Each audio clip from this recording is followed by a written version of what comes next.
We are week 15 of Inside the Zone with Justin Kenny of Optimum Performance Sports. I'm Glenn Marini, and we've got, as Thanksgiving week normally is, it is state championship week, and we've got one team alive playing for a state title. That's the Adams Central Jets against Indianapolis Lutheran. We're going to dive into that game quite a bit coming up. But first, I want to touch on Eastside because they could very well have been there.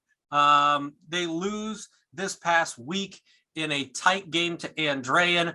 Because they had such a special season, I want to touch on that. What's your takeaway, Justin? I know you were at that game. What did you get from the Eastside Blazers as they wrapped up their season with that tough semi-state loss? Well, it was tough for Eastside to go out the way that they did, and it was just a slow start for the Blazers. You know, Andrean goes up 17-0 after their first drive of the third quarter, and there was just no energy at all in that stadium. And it took a Carson Jacobs, catch fumble, return for a touchdown to really wake the team up and I think the fan base up. And after that, a dominant drive put together to make it 17-14, and then just couldn't get the stop. Arguably the two biggest plays of the game, you could say, was Scott Ballantyne to Robbie Ballantyne, his older brother, for the long touchdown. And then that 4th and 6, the rollout and Scott finding Robbie to clinch it. And after that, they were able to kneel and close the game out. So a great effort from Eastside, first ever semi-state appearance. It was Rockin' and Butler on Friday, but the margin for error, the longer you go into the playoffs, gets slimmer and slimmer and slimmer. And Eastside just didn't execute enough to overcome what is a very good Andrean team. To me, Eastside got Eastsided in a certain way. Like what we saw them do against Bishop Luers and what we saw them do against Eastbrook was score early, get that lead, and really control the flow of the ball game. Andrean did what Eastside did, and very similar, where Eastside makes a run at the end, much like Eastbrook did, much like Luers did, to make the game interesting, but unfortunately weren't able to claw back. So in my opinion, if they played this game 10 times, I think Eastside would win 5. I thought that going in, and the game in itself kind of played that out. And it's unfortunate that the one time it matters that they came out on the losing end. But I think, again, if you play that game 10 times, Eastside wins 5 of those, Andrean wins 5 of those. Well, the problem for the Blazers last Friday really was no semblance of a running game. And we were so used to them grinding out drives and being able to keep the ball away from their opponent and put together long, sustained trips down the field. And, rushing for only 32 total yards last week really hurt. Now, it was, minus 21 on a hike over the head of Laban Davis in the initial drive hurts those numbers. But still, when you're a team used to getting 3 to 4 yards per carry and you're only getting 0 to 1 to 2 yards, it's everything, because you cannot continue to move the chains purely based on the run because you're not going to pick up enough yards. So Laban Davis did his thing through the air the majority of the time on Friday night, but without that offensive balance, it was very difficult for the Blazers to control the game and control the line of scrimmage, something they were able to do against the likes of both Eastbrook and Bishop Luers. Before we move on to Adams Central, one last thing about Eastside. If you're Todd Mason, this is a group and a team that he'd look forward to, and they've been talking about beating Luers and going to a state championship game. As you mentioned, first ever regional title, first appearance at semi-state, only second sectional championship, if I recall, in program history. So it's tough to put into perspective now, but historically, this is the best team Eastside has ever had. How do you think they'll be able to reflect on this season going forward, and kind of what's the biggest takeaway for Eastside as a program as a whole, who, quite honestly, historically, they had not had a lot of success up until really a few years ago, the end of the Mike Eschbach era, and then Todd Mason's taken it to the next level? Well, they reached heights they'd never ever accomplished before, winning their first ever regional championship. So while they were a step away from representing the North in the state championship, it definitely was a great season for Eastside. Throughout the season, we felt like Luers was that team in the North in 2A, and Eastside was able to find a way to beat the Knights on their home field. So a lot to like out of this season. And there's going to be a lot of memories going forward. It hurt Friday night. It hurt over the weekend, I'm sure. I think the question for Eastside now is, now that you see Laban Davis moving on, and I think we can all agree that he's the MVP in the area, and you can argue the player of the year in the area as well, is can this team continue its success that we've seen over the last 2, 3, 4 years? So I think that's a question that's going to have to be approached over the offseason with Eastside. Is do they regress, or is this the bar has been set for this program going forward? Speaking of the bar being set, Adams Central, the bar was set in 2000 when they won a state championship against Attica. Now it's Indianapolis Lutheran versus AC. I think if you follow football in the state of Indiana, you're not real surprised that these are the two teams that we've got left in 1A on Friday afternoon. Now, this is the matchup we've all kind of been anticipating through the majority of the season. So here we are. We finally get it. A battle of, what I feel is clearly the two best teams in Class 1A.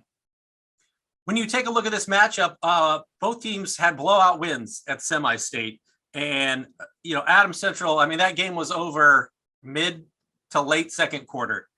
35-0 at half, 42-7 in North Judson. Lutheran goes down and beats Tri 56-13. Actually, I believe that was at their place. But so how do you see this one playing out? What are some of the keys to this game as we approach, the noon kickoff time on Friday? Well, it's going to be a battle, I think, for Adams Central defensively, is the biggest challenge here, because when you look at the offense for Lutheran and their quarterback in particular, the kid is responsible for 61 touchdowns on the season. I mean, he's thrown for close to 2,400 yards, 30 touchdowns. He's rushed for 30 plus scores. It starts with that kid. And, think Laban Davis in terms of that dual threat ability. So this is a high powered offense of Lutheran. And, you could say the most high powered that they faced all season long. I think Eastside would be the only one that you would remotely compare it to. So that's going to be the challenge for Adams Central. I think defensively, are they quick enough? Can they cover receivers downfield? Can they get pressure on the quarterback? Those are questions that we're going to have to, at least Adams Central is going to have to figure out between now and Friday. Yeah, Adams Central has the number one defense in the state, regardless of class, giving up right at 4.7 points a game. But you mentioned the quarterback, Montazi Clay, I believe is how you pronounce it. Montazi. I guess we're going to know Friday night, but I imagine it's a name that's coming up a lot in Monroe this week when you talk about defensive practices. I mean, he's got to be one of the guys under some consideration for Mr. Football. When you take a look at stopping him, does the fact that they played Laban Davis earlier in the season help them? Is that a blueprint for what they can do this coming Friday? Because really, Eastside was the 2-point conversion away late from tying that game, but they handled Eastside pretty well early on in the season. As a matter of fact, they might be the team that scored the most points against Adams Central, though. They did. Yeah, most definitely. So I think it definitely helps in preparation. We talk about non-conference games and how they can help you. And Adams Central most definitely helped by playing Eastside there in week 2. But that's been a long time ago. And Eastside now Adams Central needs to now find what's going to work against Montazi Clay. And he's a quicker guy than Laban Davis is, quicker to the edge. He's really a guy that Lutheran likes to get in space and allowed to create both with his legs and his arm. So how are they able to contain him up front? I feel like that front line is going to be very important for Adams Central. And also their guys in the secondary that you could argue really haven't been tested that much throughout the course of the season. I feel this will be their biggest test by far of the year, trying to keep up with a very talented group of wide receivers for Lutheran.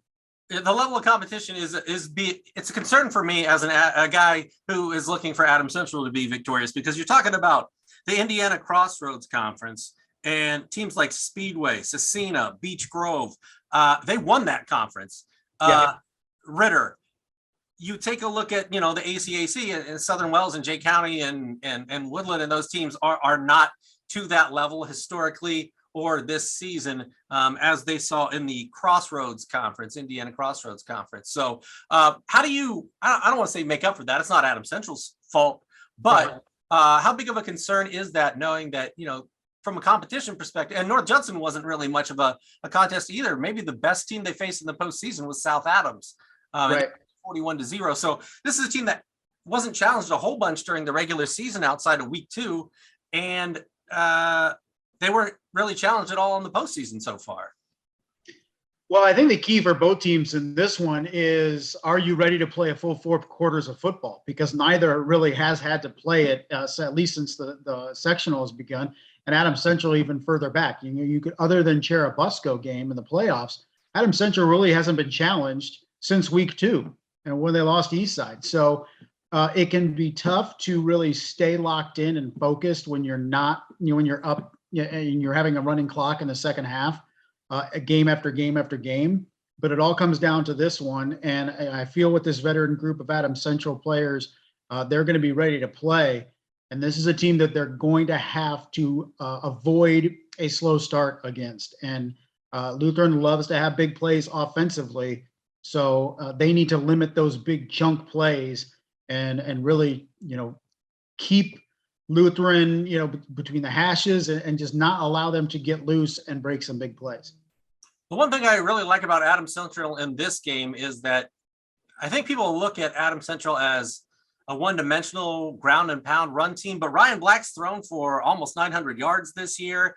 He hasn't had to throw it a lot, but we saw against North Judson on their first drive where he dropped a dime in to Brayson Yergler, and then another great pass to Nick Neuenschwander in the second quarter for a touchdown. Again, hasn't had to throw a ton this year, but when he has, it's been effective. So we've seen teams go down to state and only been able to do one thing.